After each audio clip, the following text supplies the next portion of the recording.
This Corvil app for Splunk enables you to publish any Corvil data into Splunk. This includes Corvil's trading analytics, security analytics, and IT operational analytics. In this video, we will show you how Corvil's VoIP data can be used in Splunk. Here I've logged into Splunk and we have the Corvil VoIP app selected, and we're looking at the dashboard that ships by default. This is currently reporting in real time a number of VoIP analytics. There's a time selector here at the top where you can execute historical queries, or another query here to simply search on any call ID. The analytics in this dashboard include call volumes such as current client call requests and trends, or maximum concurrent calls observed in the system and its trend as well. Additionally, the call status is reported, including good calls, terminated calls, and failed calls, as well as all SIP singling errors observed on the wire. In the table below this is all recent calls happening currently in real time. You can quickly filter that table by clicking on any of these values up here. Let's pick 404 for example. And the table below will now report all calls experiencing 404 errors. Now to examine any of these calls in more detail, you simply click on the call and this will load Corvil's ladder diagram visualization of the full life cycle of the call. And what you see here is the source and destination of the call, the nodes involved in the call, all the messages involved in the call up until the error is observed and the call ends. As well, you can look at any of these in more detail and see a full decode of the error and the messages involved in the call.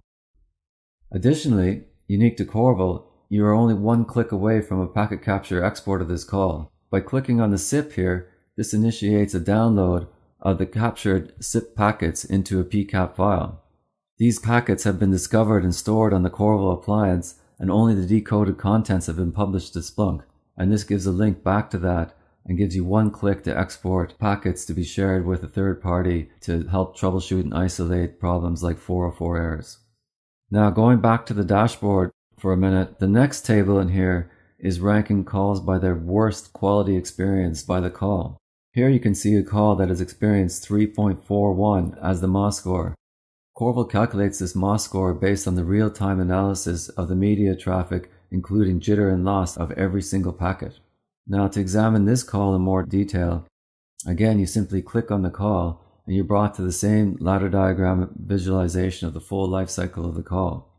In here we've got an invite, a trying, and we've got the RTP has been set up, and we flag the codec that's been negotiated and the ports including source and destination that the RTP traffic is flowing on.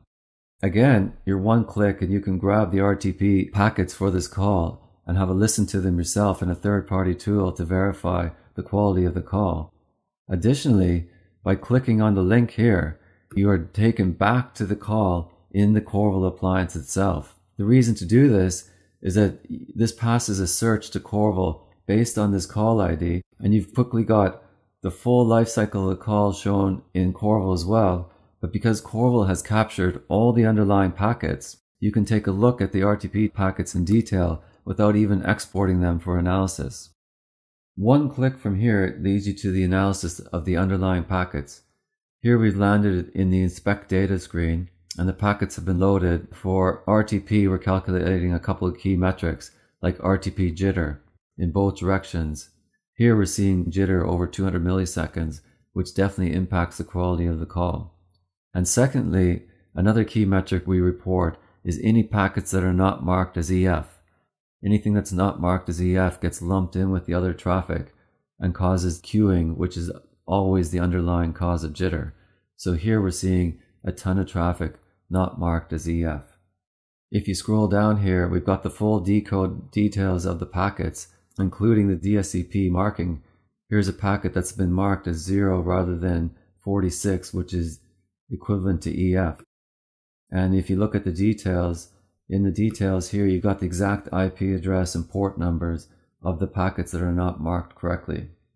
So this is a simple example of how Corvil's VoIP app for Splunk can be used in conjunction with Corvil to quickly troubleshoot a VoIP performance issue with just a couple of clicks from an overall Splunk dashboard.